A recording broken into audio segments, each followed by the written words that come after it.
आपको बताएं कि अंतर्राष्ट्रीय हवाई पट्टी पर विवाद एक बार फिर गहरा गया है।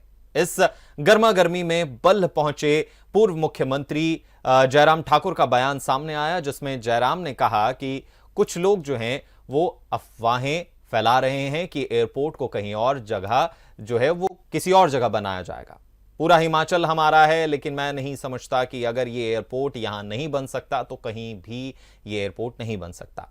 10 करोड़ से अधिक राशि अभी तक यहां खर्च की जा चुकी है। उन्होंने कहा कि हिमाचल में पर्यटन की दृष्टि से सभी लोग यहां आते रहना चाहते हैं, इसलिए हम लोग चाहते हैं कि बड़ा हवाई जहाज यहां पर लैंड करे। उसी के लिए हमने ये जगह चिन्हित किया। तो सीधे तौर पर उन्होंने ये कहा कि भैया अगर ये जो हवाई पट्टी है, इंटरनेशनल एयरपोर्ट है, वो यहां नहीं बन सकता, बल में नहीं बन सकता, तो कहीं नहीं बन सकता। आखिर ये विवाद क्या है, किस अफवाह को लेकर उन्होंने ये बयान दिया, इन तमाम मुद्दों पर जानकारी के लिए हमारे साथ हमारे स्थानीय संपादक विजयपुरी जी जुड़े हैं। सर, सबसे पहला सवाल कि आखिर जयराम ठाकुर को यह बयान क्यों देना पड़ा, किस अफवाह के बारे में वो बात कर रहे थे? देखिए गौतम, अंतर्राष्ट्रीय हवाई पट्टी हिमाचल में एक महत्वपूर्ण पट्टी मानी जा रही है, जी बिल्कुल। जिसके निर्माण की बात लंबे समय से भाजपा और कांग्रेस दोनों राजनीतिक दल करते रहे हैं। हम्म। पूर्व मुख्यमंत्री जयराम ठाकुर क्योंकि मंडी से हैं, इसलिए उनका ये प्राथमिकता रही कि मंडी उपयुक्त क्षेत्र हो सकता है जहां पर अंतर्राष्ट्रीय हवाई पट्टी का निर्माण होना चाहिए। हम्म। जयराम ठाकुर कहीं गलत भी नहीं दिखते, क्योंकि मंडी का सुंदरनगर बल क्षेत्र जो है वो प्रदेश के केंद्र में स्थित है। यहाँ से आप राज्य के किसी भी भाग में अगर जाएं तो दूरियां लगभग बराबर की पड़ती हैं, जनजातीय क्षेत्रों को छोड़कर। तो ऐसे में यहाँ आने वाला अगर अंतर्राष्ट्रीय हवाई पट्टी का यहाँ निर्माण होता है तो जो अंतर्राष्ट्रीय टूरिस्ट है उसके लिए शिमला भी कोई बहुत अधिक दूर नहीं होगा और कुल्लू मनाली भी कोई अधिक दूर नहीं होगा, जबकि चंबा भी कोई अधिक दूर नहीं होगा, और कांगड़ा, धर्मशाला इत्यादि जो जो प्रमुख पर्यटन क्षेत्र हैं वहां तक पर्यटक जा सकते हैं। अब आइए, जहां हम बात कर रहे हैं कि यह विवाद क्यों उभर रहा है, इसके दो प्रमुख कारण हैं। एक तो वन क्षेत्र, जहां पर हवाई पट्टी का निर्माण होना है, तो वहां के लोग यह नहीं चाहते हैं कि उन्हें उजाड़ा जाए और उनकी जमीनों को अधिग्रहित कर यहाँ पर हवाई पट्टी का निर्माण किया जाए। यह स्वाभाविक भी है, क्योंकि कोई भी व्यक्ति अपना खेत खलिहान घर छोड़कर नहीं जाना चाहता। इसके लिए सरकार को अथक प्रयास करने होंगे। पहला कारण तो ये माना जा रहा है। दूसरा कारण, मुख्यमंत्री अब पूर्व मुख्यमंत्री अब मुख्यमंत्री नहीं रहे, सत्ता में नहीं है।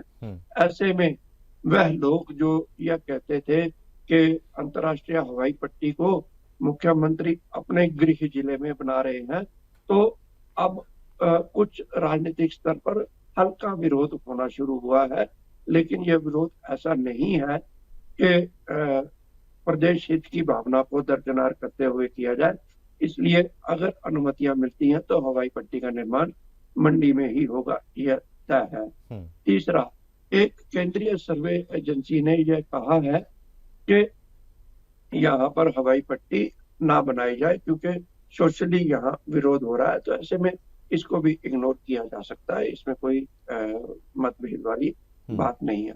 गौतम, चिंतन वाली बात यह है कि हिमाचल प्रदेश में जमीन कहीं बड़ी परियोजनाओं के लिए है ही नहीं। जो भी परियोजना आती है उसके लिए सबसे पहला जो उसकी बाधा होती है वो जमीन होती है।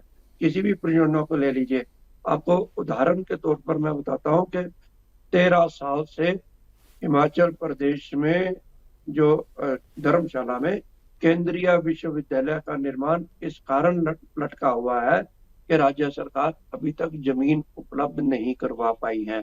इसके लिए सांसद किशन कपूर अपनी पूर्व भाजपा सरकार पर भी दोष मढ़ते रहे हैं। वर्तमान में वो कांग्रेस पर भी दोष लगा रहे हैं कि जमीन का चयन नहीं किया जा रहा। जमीन है ही नहीं जिसका चयन किया जाए, नंबर एक। इसी तरह से रेल परियोजनाएं भी लटकी हैं हिमाचल की, जो आपको ये जानकर हैरानी होगी हिमाचल की 80% से अधिक जमीन जो है वो फॉरेस्ट लैंड है। उसको फॉरेस्ट लैंड में किसी भी परियोजना को स्थापित करने की अनुमति जल्दी जल्दी नहीं मिलती, और जब तक अनुमतियां आती हैं तब तक परियोजनाएं जो है वो दुगने तिगने अनुमानों पर बढ़ जाती हैं। उसकी लागत, अनुमानित लागत दुगनी तिगनी हो जाती है। अब कुछ रियायतें दी जा रही हैं, उम्मीद है कि आने वाले समय में परियोजनाएं स्थापित होंगी। जी गौतम। तो जिस अफवाह की बात जयराम ठाकुर कर रहे हैं कि कुछ अफवाहें उड़ रही हैं कि इस प्रोजेक्ट को कहीं और शिफ्ट किया जा सकता है, तो वो सेंटर की वो रिपोर्ट है जो ये कहती है कि इसको कहीं और ले जाना चाहिए। तो इस मुद्दे को लेकर जो नहीं अ, गौतम, हम्म अभी कोई रिपोर्ट नहीं आई है। हम्म किसी रिपोर्ट ने वन क्षेत्र को खारिज नहीं किया है। हाँ, ये सिर्फ अटकलें हैं। ये सिर्फ ये कहा जा रहा है कि ओके। स्थानीय विरोध है, हम्म लेकिन ये इस दूर किया जा सकता है। जमीन जब जाती है तो दुख तो होता है, हम्म लेकिन प्रदेश में राष्ट्र हित में भाखड़ा जैसे बांध के लिए हजारों लोगों ने जमीन दी, हम्म हजारों एकड़ जमीन दी। अब तो सरकार मुआवजा भी अच्छा देती है, हम्म तो वो लोग जो यहाँ से विस्थापित होंगे उन्हें किसी अन्य स्थान पर स्थापित किया जा सकता है। तो ऐसा नहीं है कि विरोध हो रहा है। जी गौतम। क्योंकि सर, अब पौंग डैम के जो विस्थापित लोग हुए उसी का एग्जाम्पल ले लीजिए, तो लोगों में सवालिया निशान तो खड़ा होना तय है, क्योंकि वो अभी भी अपने अधिकारों के लिए जूझ रहे हैं, लड़ रहे हैं। तो उनके ऊपर जो एयरपोर्ट की पट्टी के लिए जो है अभी जिनको विस्थापित किया जाएगा, उनको भी जहन में एक सवालिया निशान खड़ा होना लाजमी है कि अगर क्या उन्हें पर्याप्त सुविधाएं मिल पाएंगी, जहां जमीन दी जाएगी क्या वो उन्हें वास्तव में मिल पाएगी या नहीं, या उसके लिए सालों साल उन्हें लड़ना पड़ेगा। गौतम, परिस्थितियां पौंग डैम या भाखड़ा डैम के विस्थापितों जैसी नहीं रही हैं। अब समय बदल चुका है। जी। एक बिस्वा जमीन के लिए भी लाखों की कीमत होती है। उसका मुआवजा, अच्छा मुआवजा दिया जाता है, जी। करोड़ों के मुआवजे दिए जाते हैं। ये जो 4 लेन्स बन रहे हैं, इसमें कई जमीनें आई हैं जिनको करोड़ों रुपए का मुआवजा मिला है। तो ऐसे में ये बल क्षेत्र में जो जमीनें जाएंगी उन्हें करोड़ों रुपए का मुआवजा मिलेगा। 1 करोड़ नहीं, बल्कि कुछ किसान तो ऐसे होंगे जिन्हें 10-10 करोड़ तक का मुआवजा मिलेगा।